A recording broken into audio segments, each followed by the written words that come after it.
they can profit from them, okay?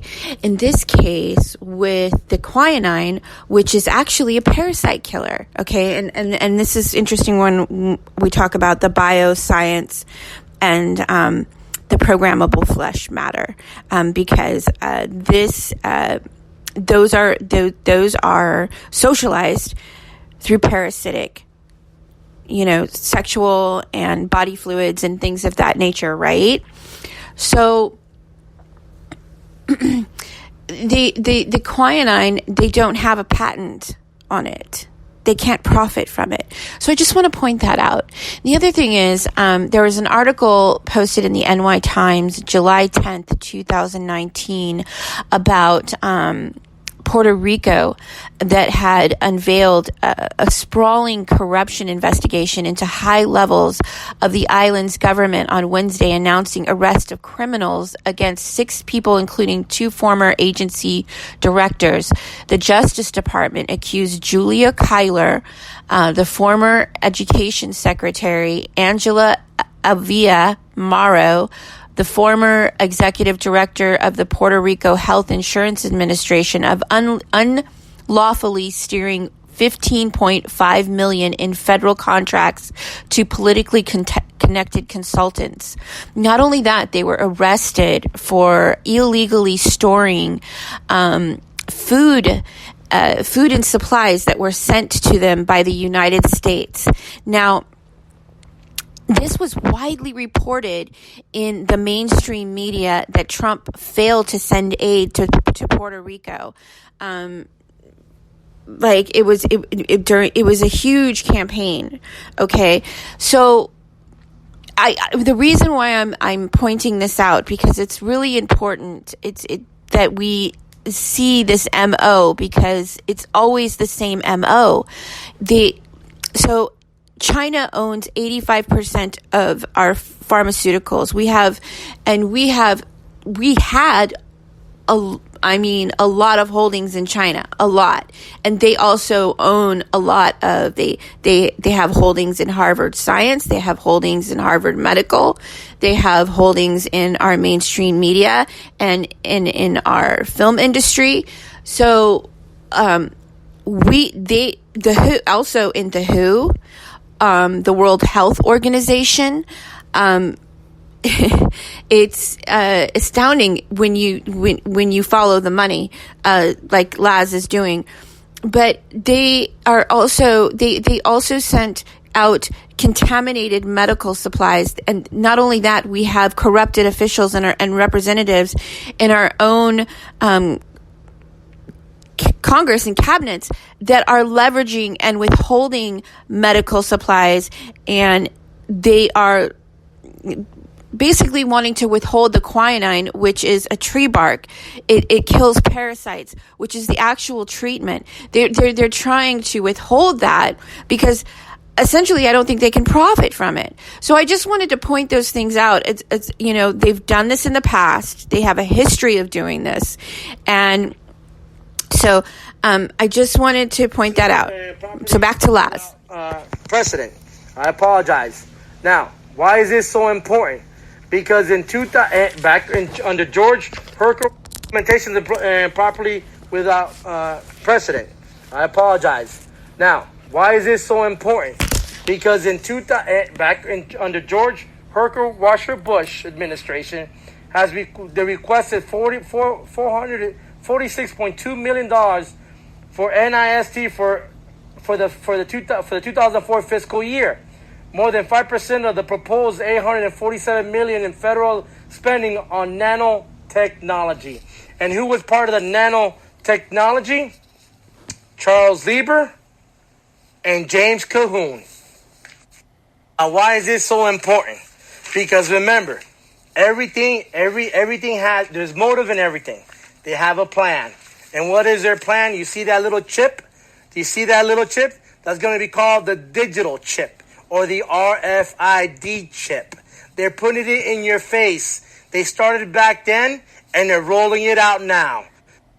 And what they're using? The coronavirus, forced vaccination, and the digital chip. Right there. And James Cahoon and Charles Lieber were the hitman for this. So now let's go. So this is back in 2003. So remember, what happened? I apologize for that. This happened in 2003. So we got to think about when we were in 2003. This is the battery for the implantable device should last 10 years. This is a new one. Now that we're in 2020, this should be a better one. Today's implantable batteries last only 3 years, but version is expected to last 10 years, long enough to make it practical for so-called micro simulators. And again, who's behind the micro simulators? Charles Lieber and James Cahoon, which are being investigated as a treatment for the Parkinson's disease and other disabilities of the center and peripheral nerve systems. So that's how they started. That's basically that. Now we're going to go to Charles Lieber.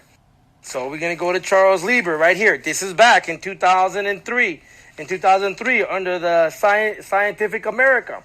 That is Charles Lieber's name on it. I did not create, fabricate, or alter this document. This document was created and already printed out. What I did was printed it out and put the names together. Who is who? So Charles Lieber is a laboratory responsible this year for several key innovations in nanotechnology and controlled manipulation of matter. Manipulation of matter and atomic of molecular scale. Molecules what? I don't know.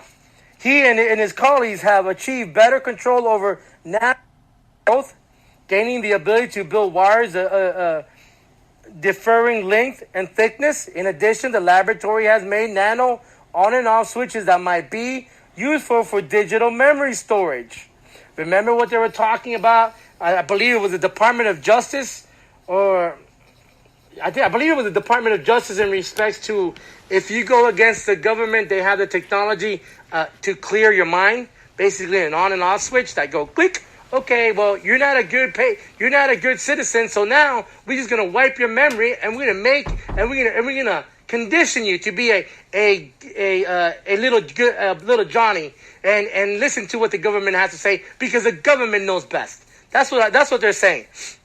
So the on and off switch that might be useful for digital memory storage. With such electronic controls, nanowire lasers could potentially be used to transmit information across silicon chip, or tech microchips. Microchips. Where did you hear the word microchips? Didn't Mark Zuckerberg just invested in microchips? And digital microchips? I think that's where they came from. This is back in 2003. Does this explain why Mark Zuckerberg decided to jump in and put $25 million for this vaccination with the Bill Gates Foundation? And who sponsored this? Remember, we got to know who sponsored and behind all this, because it damn straight it was the Melinda and Bill Gates Foundation. So I don't know how else to explain it. So let me continue on. Microchip or give laser surgery greater precision. That's good. I'm for that. In January, Lieber published a paper that described how a cadmium sulfide nanowire could produce laser light from the ends. Last year, he saw the creation of a nanoscale biosensor in which certain molecules, antigenes, present in a bloodstream activate in a nanowire transistor. Bloodstream. So, whose bloodstream? I don't know. I just have to ask. Mine's, yours, whose? Because it has to be somebody's bloodstream. But that's not me. That's what they were part of. And remember, I told you about a name that stands next to our 45th president.